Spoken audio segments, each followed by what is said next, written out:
The member for Melton. Thank you, Acting Speaker. I rise to offer my support for the Superannuation Legislation Amendment Bill 2019. The Superannuation Legislation Amendment Bill 2019 contains several enhancements to the Emergency Services Defined Benefit Scheme, referred to as the ESDB scheme. These proposed enhancements to the ESDB scheme were committed to by the government prior to the 2018 election. Our emergency services are world-class and as such deserve a superannuation scheme that is going to look after them and their families. Superannuation is important because it is intended to support individuals throughout their retirement. It's generally accepted that you need 66 to 80% of your pre-retirement income to continue your current standard of living. Having enough super may not just affect the lifestyle we lead in our later years, but also the healthcare and aged care options available to us. The key benefit of the proposed reform is a change that will mean emergency services workers who have reached their maximum benefit multiple will receive additional superannuation contributions. Under the current scheme, emergency services workers who reach their maximum benefit, typically after 30 years service, stop receiving any superannuation contributions from their employer. This means that long-serving emergency services workers receive an effective cut to the benefits they receive, equivalent to their employer's previous contribution. It's clearly unfair that the longest-serving emergency services workers receive fewer benefits than others for the work that they do. The reduction in benefits accruing to them also means that long-serving emergency services workers are forced to choose whether they leave their service in order to supplement their retirement benefits or stay and accept a reduction in benefits. As the former Secretary of the Ambulance Union and having in excess of over 4,500 members, I understand how important it is to support all of our emergency services workers. As part of my previous role, I had been involved in several negotiations regarding the Emergency Services Defined Benefit Scheme. That was along with the Police Association of Victoria and the United Firefighters Union, and I'm proud to say we worked closely together to achieve some greater benefits for our members. In my opinion, the benefits of the scheme are improved to coincide with the changing demographics of the workforce. When the scheme commenced in 1988, there were only 3 female paramedics in Victoria. Currently, we have 49% of the ambulance workforce is female, which amounts to around 2,000 females. Women face distinctive challenges when it comes to retirement savings, time out of the workforce to raise children, earning less, or running a single-parent household can make it challenging to build a reasonable amount of super. Also, women tend to live longer than men, making it even more essential that they accumulate enough superannuation to last through retirement. The amendments in this bill will assist these workers in being able to raise a family and return to work in a more secure position. That is why I believe that the amendments to this bill are important. I'm proud to be part of the Andrews Labor government, and I'm proud that we are keeping our promises, this amendment being one of them. The background of this particular bill is that in February 2017, Dr David Knox of Mercer and Ms Robbie Campo of Circa Consulting were engaged to undertake a review of certain aspects of the ESDB scheme, as instructed by the government.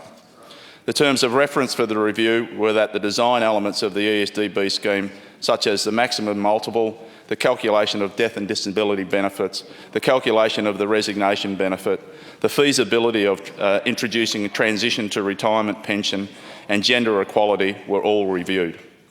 In response to the review, prior to the 2018 election, the government committed to a series of reforms to the ESDB scheme. This bill implements the government's response to this review.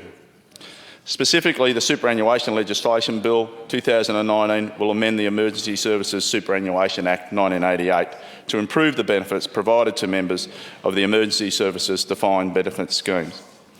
The main points being, where a member of the ESDB scheme has reached the maximum benefit multiple, the employer shall pay contributions to an accumulation account in respect of the employee at 3% in 2019-20, rising to 12% by 2026-27. Providing that a member's superable salary is maintained following a salary reduction unless otherwise advised by the member. Providing that contributions payable for the financial year will be fixed and based upon the superable salary at the start of the financial year. Allowing members to take a transition to retirement pension. Allowing members on unpaid parental and carers leave to choose their level of contribution. It will provide members with the opportunity to make higher catch-up contributions. It will also change the method of calculating death benefits in respect of police recruits who do not have dependents, and it also provides the late payment of interest provisions apply from the date a member becomes entitled to a benefit. Currently, under the ESDBS scheme, member and employer contributions vary every time a member's superable salary changes, even if it is only by small amounts. This increases the administrative effort required by both employers and the scheme. Therefore, it is proposed to fix contributions at the start of the financial year based on salaries at the time, unless the member changes their contribution rate time fraction. This and the previous proposal are interdependent, as it would be problematic to fix the contribution amount for the financial year and then allow a member's superable salary to decrease. The changes to the way that members' final average salary is calculated means that members may step down into a lower paid role due to burnout, post-traumatic stress or any other reason without fear that this will reduce their superannuation benefit. And we've seen right through the ambulance services that many members have stayed in positions that they haven't wanted to stay in because they have been in those roles, in senior management roles, in team management roles, in intensive care roles, where they've burnt out after a lengthy period in those roles, but they had to stay there because of the fact that their superannuation will be drastically affected. Another aspect is the transition to retirement pension. Commonwealth superannuation laws were changed in mid-2000 to enable super funds to offer transition to retirement pensions, otherwise known as TTRPs. The TTRPs offer members who have reached their preservation age the opportunity to assess their superannuation benefits prior to completing retiring from the workforce. TTRPs can assist those wanting to transition into retirement by reducing their working hours, as they allow individuals to draw down their super to support their reduced salary income.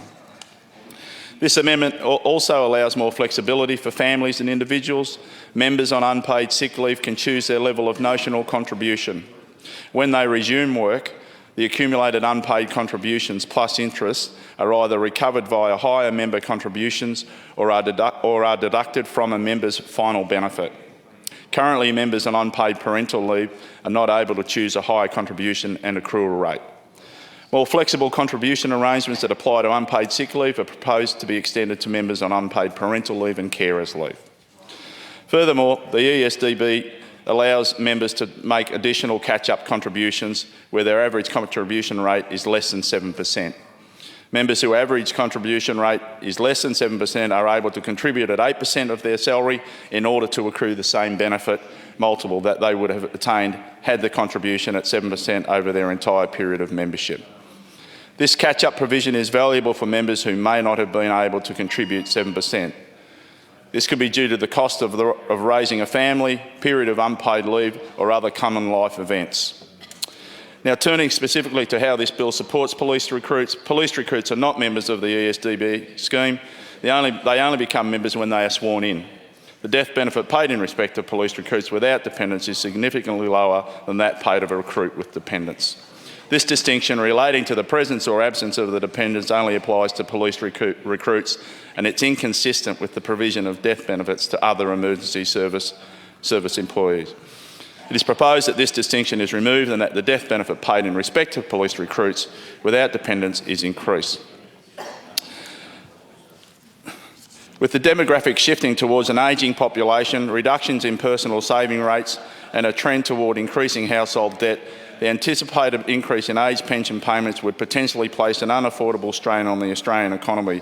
We need to ensure that we are doing all we can to put into place policies and supports to ensure that everyone under our care are receiving the best possible superannuation policies to support their retirement. Again, our emergency services are world-classed and as such deserve a superannuation scheme that is going to look after them and their families. This bill is another example of how the Andrews Labor government is supporting our hard-working emergency services workers. It is for these reasons that I offer my support for the Superannuation Legislation Amendment Bill 2019, and I look forward to its speedy passage.